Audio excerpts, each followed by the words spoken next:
Welcome to the Learner Centered Collaborative Podcast. I am your host, Katie Martin, and I have been looking forward to this conversation with David Cook for far too long. A friend, a leader, and someone who's done a lot of great work and is also on our advisory board. With 3 decades of leadership experience, David Cook currently serves as the CEO of Learning Ecosystems Design, with a mission that is to transform traditional education systems into learner-centered, asset-based, and community-led models. Music to my ears. His work emphasizes that our education systems, assessment, accountability, and funding align to the teaching and learning practices in modern classrooms. I can't wait to dive into all of that. But first, David, welcome. Thanks, Katie. It's great to be here. I've been excited. Once you invited me, I was really been thinking about it a lot. So it is far too long in coming. Yes. So let's start a little bit. For those who may be getting to know you or don't know some of your background, what are some of the key experiences that shaped you and led you to be the leader in the state of Kentucky and more broadly in the national ecosystem? Yeah. So I mean, as you said in the intro, I was at the Department of Ed for a long time, and I did just about everything. I was thinking about it right before we came on, and the only department that I didn't officially work in was tech. I worked obviously alongside tech a lot, but not ever in that department. I was in assessment for a little bit. I was in leadership, all these other things, professional development. But I really landed in 2010 with former Commissioner Terry Holliday when he asked me, he said, I want to start a unit that is around innovation. And at the time, the only one that existed was in Colorado. We had the first, I think. And so we set out to build a unit that did two things. It looked across the state to see what innovation was being done and if that innovation was scalable. That's really, but at the same time, it was, well, what happens if we see something and there's a policy barrier to that work? We did a kind of a practice thing, but we also did a policy thing. And so that's how we built it. Early on, we engaged in a couple of pretty significant milestone events for us. The first was we were the first or one of the first states to create a remote learning program. Mhm. We called it non-traditional instruction, which for those of us who had those things in 2020, it made things a whole lot easier. I remember working with a lot of systems who were able to switch like that because they had those Yeah, policies they in. had already set it up for a certain use. We had to change the use, obviously, but it was it certainly made things easier. But that was a decade. We created. I wrote that law a decade before the pandemic. So, and then a couple of years after that, we were one of the first states to launch an innovation zone program. We called it Districts of Innovation. Um, it was a it was frustrating sort of during the whole process of that program because we had hoped originally the law that created it had some funding in it, but we weren't able to really give districts any funding to really pursue the things that they wanted to pursue. So we had several years of districts applying and staying in the program, and then it just kind of I feel like it dried up primarily because we were doing some much more exciting and important work that is is why I think those things and it sort of became it wasn't necessary. So so those two things really led the early stages of the division of innovative learning, which is what I led. And um, that sort of got us through the pandemic. We did some other minor things. We went through a pretty significant graduation requirements overhaul, which I think still today leads the country as you think about flexibility and graduation requirements.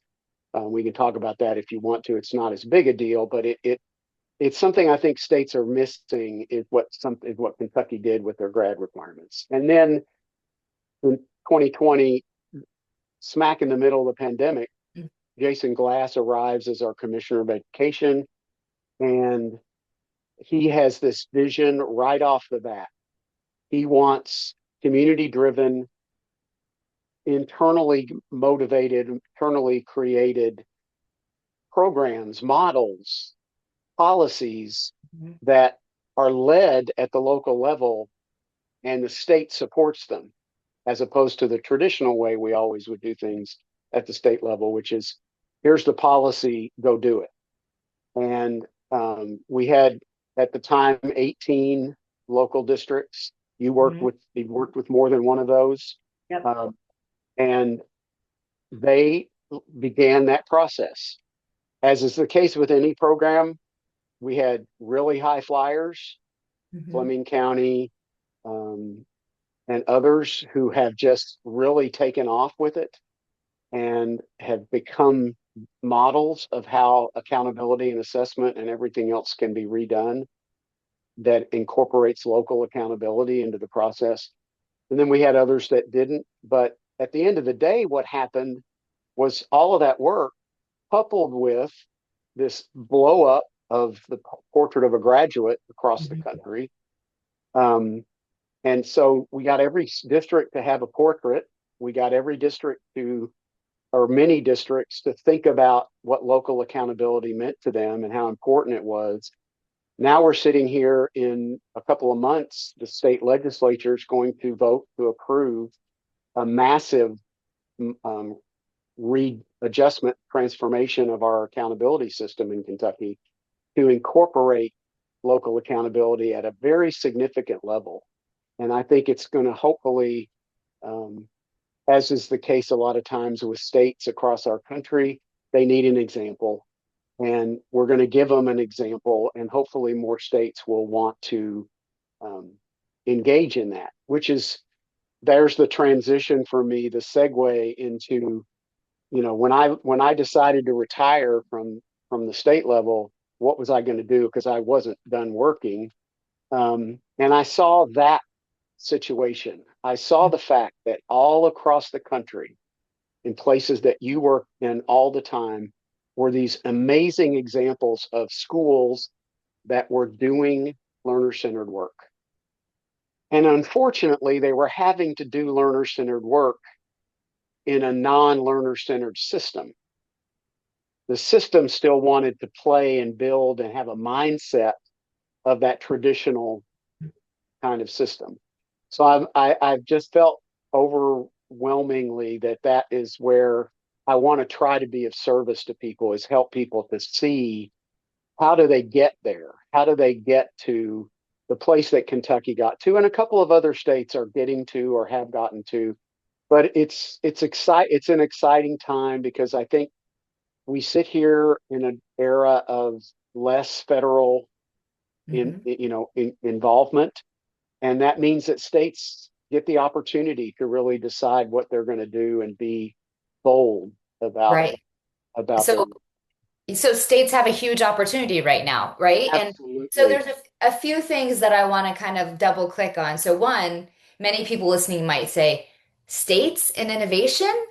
Those things don't track, right? So there's Yeah. a lot of mental models of states being the, policy holding everyone Hmm. accountable, the Yeah. middle managers of the federal and the local districts.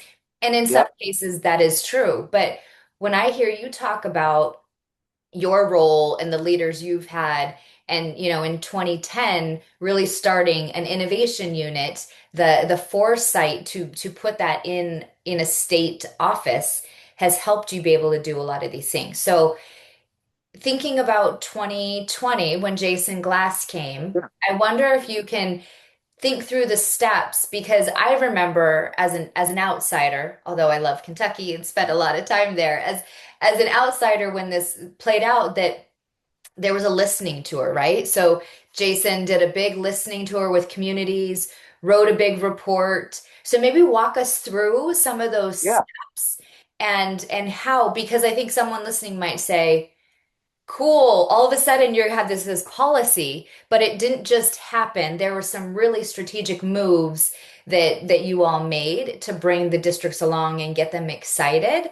and Yeah. not be overly heavy-handed. Yeah, and just to really quickly add to what you said about from the 2010 to the 2020, Mhm. it's because it is important. Terry Holiday, before Jason, opened a door for me and my team that really hadn't been opened before, and he sort of led us and guided us and worked with the legislature so that we became known as people who were trying to do good things. Mhm. So when we were thinking about policy, it wasn't like a fight. It was this the vision that was going to happen, whatever that was. What Jason brought to the table, and you just pointed it out, is from the get-go the big, and I think these are a couple of the things that make what happened in the last 4 or 5 years in Kentucky very different. The first is he walked in the door and said, we can't design the policy for the state. In other words, the department can't. Mhm. We have to have a structure and a vision that is created by the people. And that's, some people say, oh, that's grandiose. Yeah, yeah, yeah. But he had a great, as you pointed out, way of thinking about how that was going to happen. But he said, this isn't going to work if we just write another vision using us at the Department of Education. So he went out in the middle of the pandemic, virtually pretty much across the state 17 times and talked to the people. And it was really interesting because he asked just like two questions. He said, what was education like for you? And the second question is, what do you want education to look like for your children and your grandchildren? And the answers to those two questions became that report. And the gap between the answers to those questions is what we did. We I took love all that. that and said, that's where the work lies, is in getting from point A to point B. Mhm. So that just that initial and that sort of belief. So we took all that data from those listening tours. The next thing he did was he created this amazing, it's had several iterations, but this amazing coalition of stakeholders, 60 to 70 people from all different walks of life across the state, demographically very diverse. And he said, here's what the people said. Now write a report. And they wrote this report that was the United We Learn report. And it Mhm. was basically saying that we've got to do something different. We have to think more.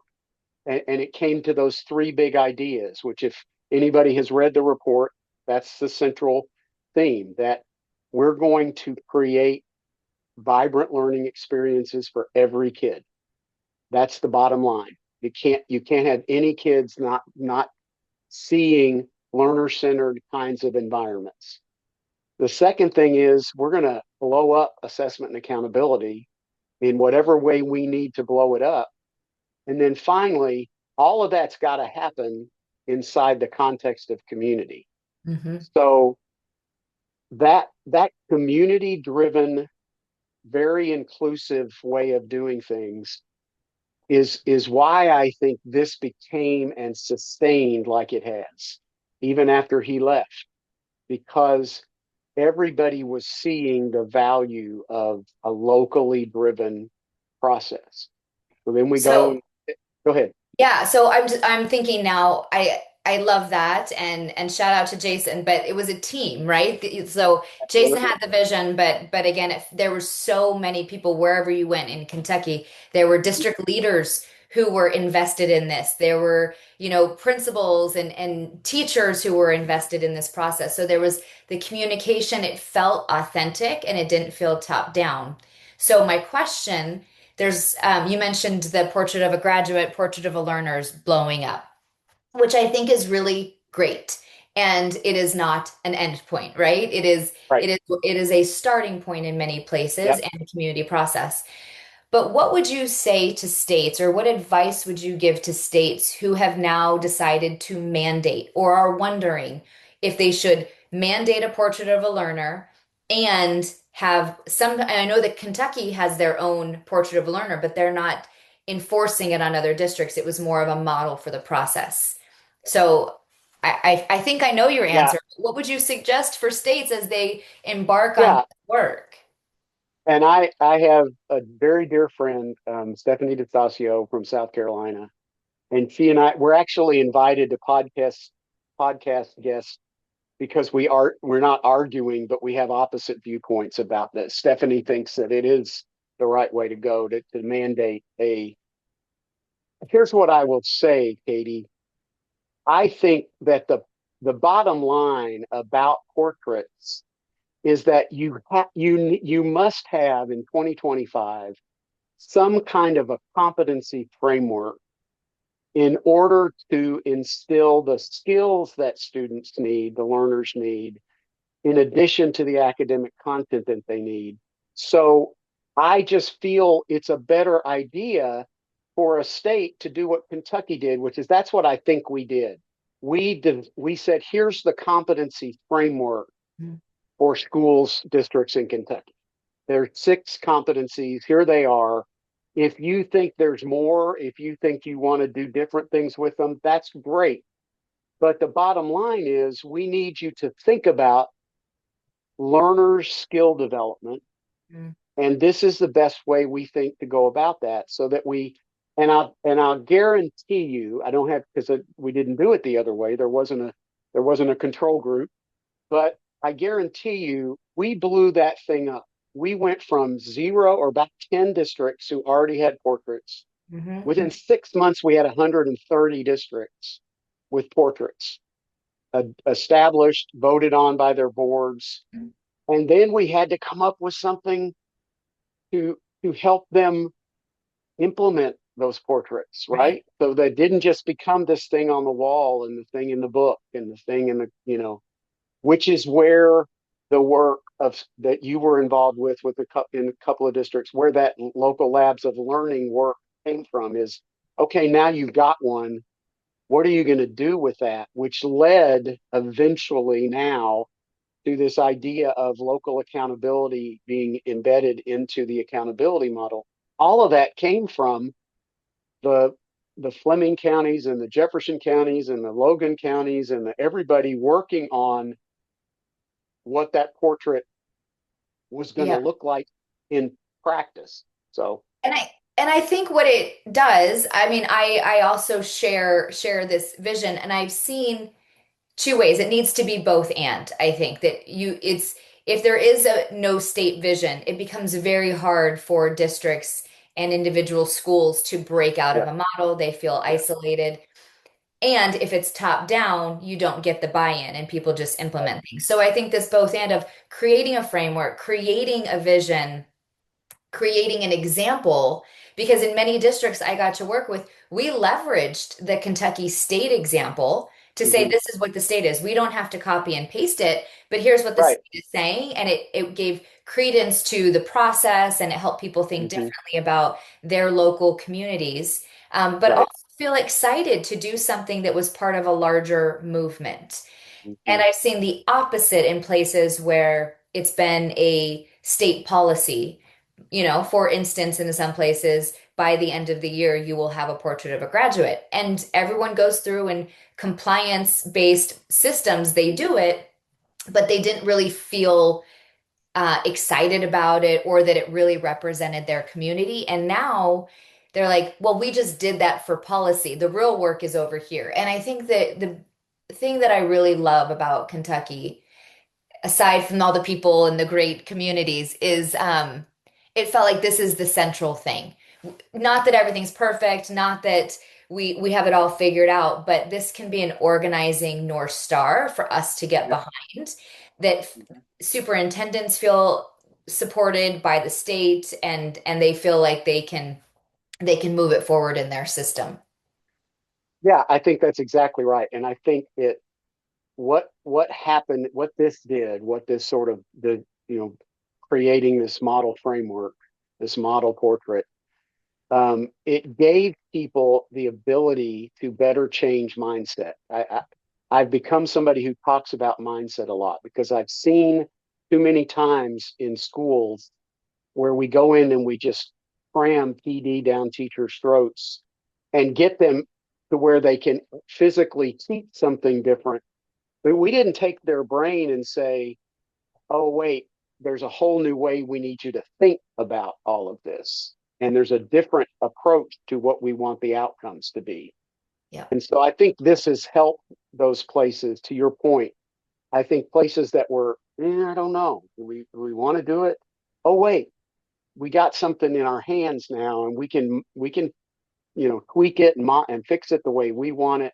But we've been given an opportunity to really create this local presence. And I think about that so much when I think about the different communities that I visited during all of that process and how important it was that we were leveraging that so that they really saw us doing that. And as you pointed out, it made a difference in a lot of communities that, and the fact that we kept it going even now through a second commissioner. And, I think about one of our superintendents who every 3 months in the last 10 years, he'd call me and he'd say, you're gonna pull it out from under us. You're not I know who you're talking about. you're not gonna finish it, David. I'm just waiting for you to do it, the other shoe to drop. And he called me right before I retired and he said, you know, I'm gonna admit it. I actually think you're gonna do it. I think we're gonna make this happen. I love that. And And that's when it yeah, becomes a community vision, right? That is yep, is when it is not one person. So this right. community process that was the conditions were created prior to Jason Mm-hmm. coming in. Jason was able to Yep, go through the process, and there's a new superintendent who was able to take this and say, I am now going to lead this because it's our collective vision. It's not I have yep, to change it because I'm the new guy in town. And like just exactly. the testament to everyone involved in that to be able to carry forth the community vision is really cool. And Yeah, I think that word community is so I know I keep going back to that, but it's such a huge part of why I think this has been successful. The other thing that does, Katie, is it creates a little bit more of a administration proof process. What I mean by that is Jason Glass leaves, Robbie Fletcher comes in, and because of what you just said, I loved the way they interviewed the candidates this time for Kentucky chief. They didn't say, what's your vision for education in Kentucky? They said, our vision is this. And they laid out the whole United We Learn thing. And they said, how are you going to lead that vision? I That's love a different conversation that. with It's a me. totally different conversation. You're going to look for And different people. you're a lot. And what happens is, so now in places that it's taken hold, as an example, if I were going to Fleming County, Kentucky, as an example, and the superintendent there, Brian Kreisman, decided to leave. I bet you money they're going to do the same thing in Fleming County that Kentucky did with the chief. They're going to interview people and say, how are you going to sustain the vision that we have and lead it? Not they're not going to do what we've talked about, you and I have talked about before, like I'm going to turn around the other completely Right. 360 or 180 and do it completely different. They're going to see that value in that. And the community being involved is what sustains that because they just look at you and go, well, this is how we do things here. Yeah. And it's not about, well, what are you going to do for us now? It's what are we going to, what are we going to do together? So That's so huge. And part of that is mindset too. And so we talk a lot about mindset on our team hmm because you can support technical shifts and you can give educators tools and you can align on a vision, but putting it into practice takes a lot different work. And so yeah, we often talk about the mindset is this iterative process of like shifting mindsets, but also doing something. So you shift your mindset by seeing something new, but then also like talking about it and then seeing it happen in practice, and then you start to see, oh, this maybe is possible. And I know that coming out of the State Department and your 3 decades working there, as you start to think about being a consultant and working on Yeah. the outside of a system. uh, Hmm. what are some of the things, and what are you hoping to bring to other organizations to think about aligning the entire ecosystem, policy, culture, leadership, assessment? What are the steps that Yeah. that you're thinking about? Yeah. So I think we'll say mindset one more time. I know we've overused the word on this podcast, but that's fine because it's a very important word. But what I have really, really had a lot of conversations with people about, and it's sort of the system level community conversation that we have at local communities all the time in learner centered environments. We have to have that system community of community system, right? So I think a lot about the fact that there needs to be, I call it a transformation champion. You people say people use generically use the word intermediary. Don't like that word because there's all kind of different people that could do this. It simply has to be somebody, some organization that is willing to support this shift of system to a learner-centered system. So it Mhm. could be a university, like in Kentucky, with the University of Yep. Kentucky very involved in the work. It could be in Nevada. You've got the Nevada Future of Learning folks. You've got that in Michigan. You've got, all across the country, you're starting to see this. And I think the key word for that conversation is the independence of that organization. Because if you get a champion like that behind this effort, and that's where I think a lot of states would do well to sort of begin the conversation, because that then creates that administration proof kind of thought process about the transformation and the work, and it makes it all seem more. Plus the other thing is, and I know I'm one of them, but I have conversations. I had several when we were all at full scale of with people. The bottom line is a lot of us across the country that want to do this part of the work, not Mhm. necessarily maybe the work that you do in more of the classroom and with teachers, but the system level work.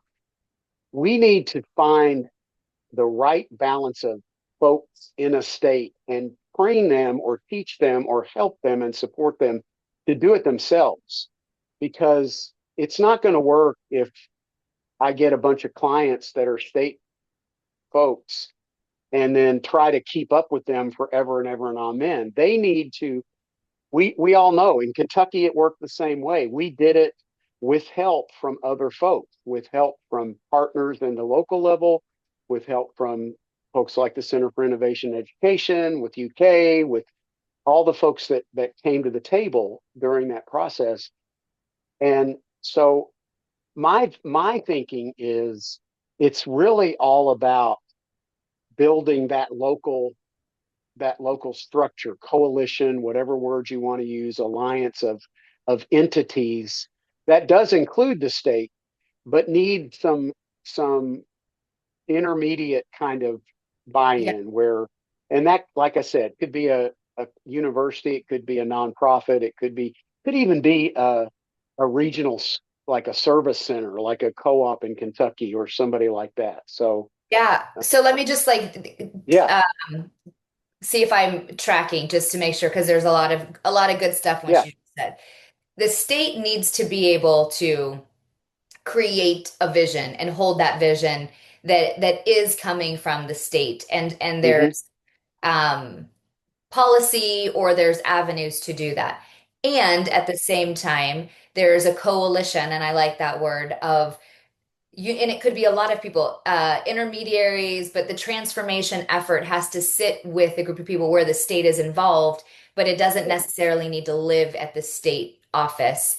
And right, and Similarly, I think about our work at Learner Center Collaborative that our goal is not to be with districts and systems in perpetuity. Our goal Right. is to come together, create that shared vision, help them, hold them accountable to the things that they say they want to do, provide structures and resources and inspiration in order to make those things true and live in the system. And same thing exists at the state level, right? And like, well, who are those entities or people who can support that vision? But it has to live locally or at the state level Right. so that it's something owned. Otherwise, it's always you wait for me to show up to do something, and Yeah. it's Right. held by those in the system doing the work.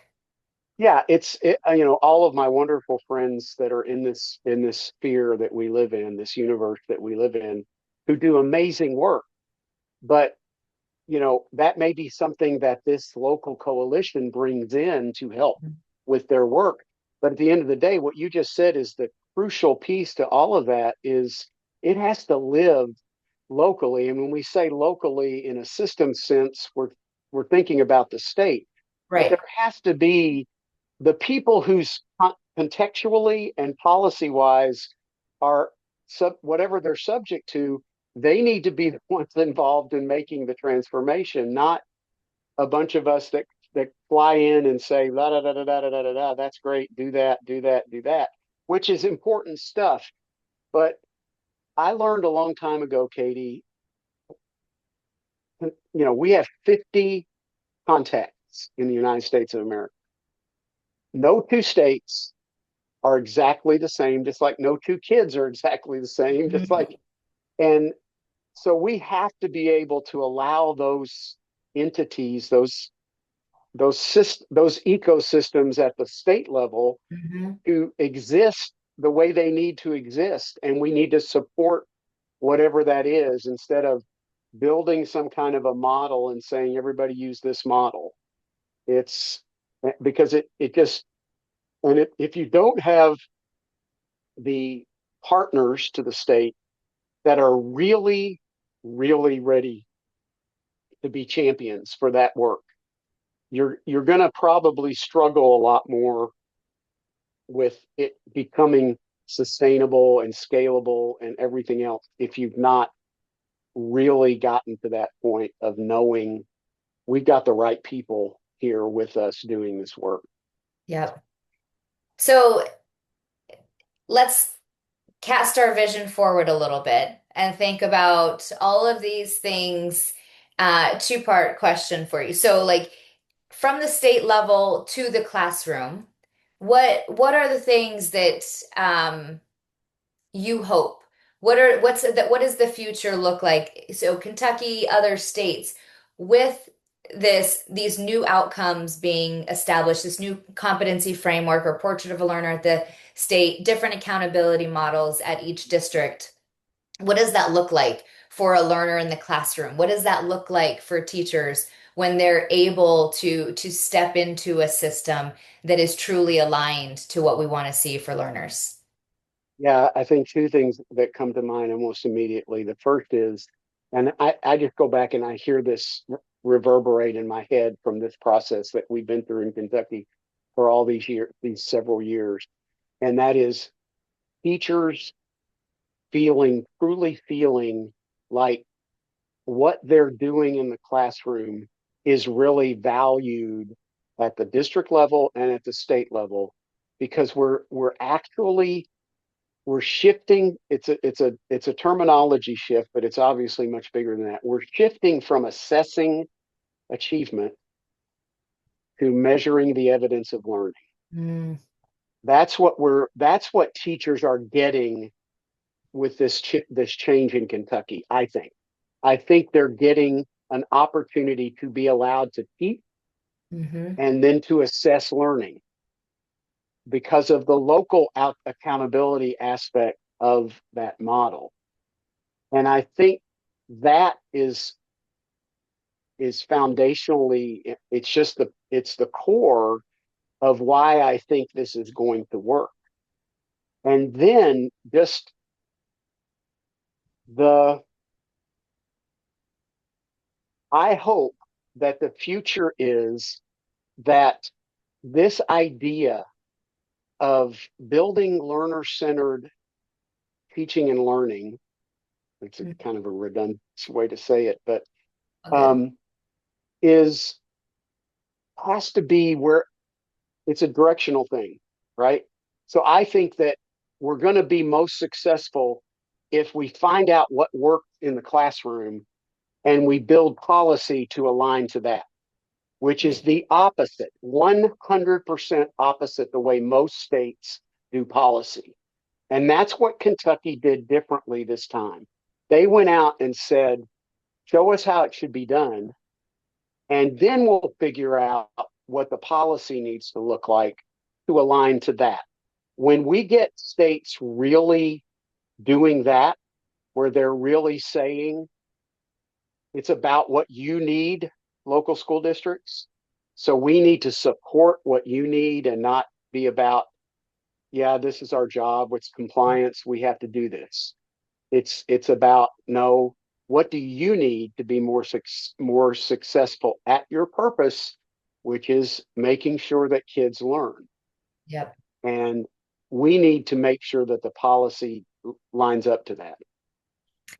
I mean, that's a simple way of saying it, but It's well, and sometimes simple is good, right? So as we think about this, and I just like I saw it in your eyes when you were talking about it, but I just want to name this that when people are not just saying top down, do what I told you, they're saying we're looking at learners and we're designing across our different layers of leadership and policy and all these things because we're focusing on learning. What's been your experience with how they feel and how they engage in their work? oh, it's night and day. When you know, this is a big statement, but when you shift from achievement to learning, teachers are the first ones I would say I've watched. It's a different world when they're looking at the kids in their classroom and their concern is, did they learn the stuff that I wanted them to learn? Not did they make a certain score on a test. And all of that's important, Katie. I'm not ever going to be that guy who said, because I've had people who've said that to me before. And I'm like, I'm not going to say that you don't need to assess people on their content. They need to know how to read and to write and to do math and all those things. But I don't think that's what we need as a system to be, in essence, holding them accountable for. I think we need to be holding them accountable for, did the kids learn the things that they needed to learn? And the only way I think you really can figure that out is if you assess learning, which means deeper, more performance based, more project based. You have to Kid has to be able to tell me they know how to do it. You've heard me talk about my fascination with the driving test. Hmm. That's my analogy. We in the system today measure rules of the road. We measure the written test that you take when you go to get your driver's license. Fine, you have to have that, right? But there's no state in the country that's going to give you a driver's license if you have not gotten behind the wheel of a car and driven that car through a set of different kinds of situations. But we don't do that. We as a system don't ask learners to show us what they know. Right. I Well, just so think that's we it's crazy, and my son's getting his license right now, so we're definitely in it. yeah, But I want to make a connection to what you said is a lot of learner-centered, local accountability. Sometimes people think it's flimsy and it's not as rigorous. And in fact, all of the local accountability systems I've seen are more rigorous than more what rigorous. the state asks, right? It does include outcomes on math and reading and core academic skills. But Of just like course. the driving test and the rules of the road, it is one piece and it is only the beginning. Because what Mhm. learners can do, the performance assessment, the defensive learning, the way that they're doing exhibitions and starting Yeah. businesses, all of those, and how they're connected in the community and what they're doing, the whole learner and what success looks like is so much more broad than those simple academics. They are foundational, and the same with the driving test. You can't get behind a wheel without knowing the rules of the road. But they are two different things. Just because you know the rules doesn't mean you can actively drive and get from one place to another. And the other analogy that works the same way, and you'll appreciate this because I know you have children, especially I think your daughter that's an athlete. Mhm. Have you ever, ever seen a sports team where all they taught them was the rules of the game and they never said anything about practicing how you kick the ball or how you do they they don't do that either. Oh, every You don't practice play has a sports. scrimmage. Yeah. You don't do arts. You don't learn to play an instrument and just be told, well, the bow sounds like this on the violin and you know how to pull it back and forth. But if you don't can't listen and hear the music, then it's all over. There's all kinds of things we could use as examples for why that added layer needs to really be there. And I think when when systems shift from just having a portrait, for instance, Mhm. to living the portrait and helping their districts learn how to use it, then they're measuring and they're looking at those things that go beyond those academic standards that we know kids need.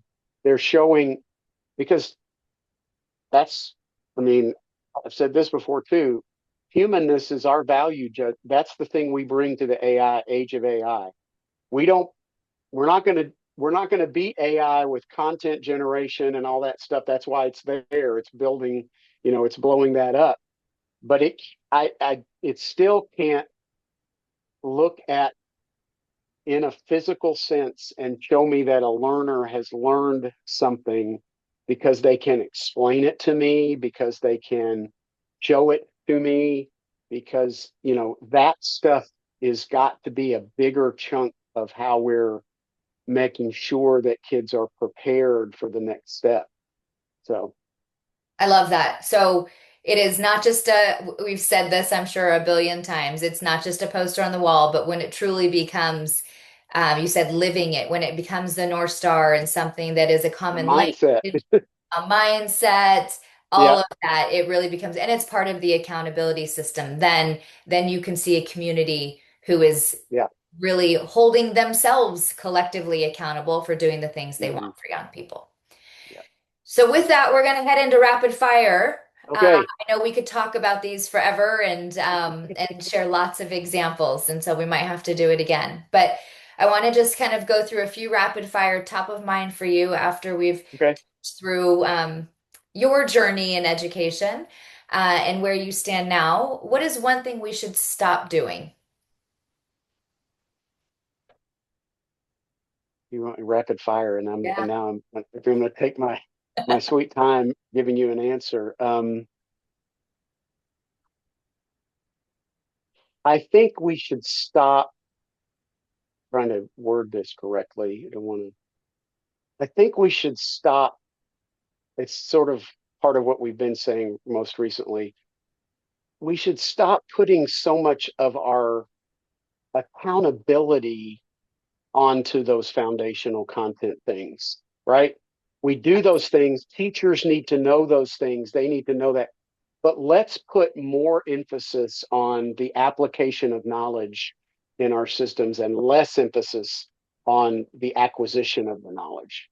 Did I learn the formula or did I no show me how to use that formula? So it may not have been exactly an answer that you, That was a but great it answer. And then you answered the second question too. What should we okay. start doing? So I'll go to the third, which is what should we keep doing that that is working?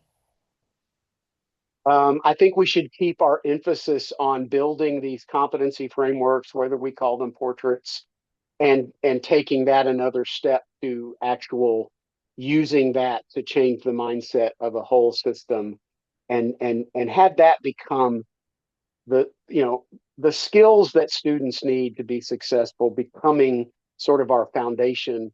Lay the content on top of that rather than the other way around. All right. What is something that you are focusing on learning or doing right now as an individual? I'm trying to learn as much as I can about this, what I just said just a minute ago, which is how do we help teachers think about how to really focus in on the humanness of kids. Another way to look at that is I wish we could stop. Here's what we should stop.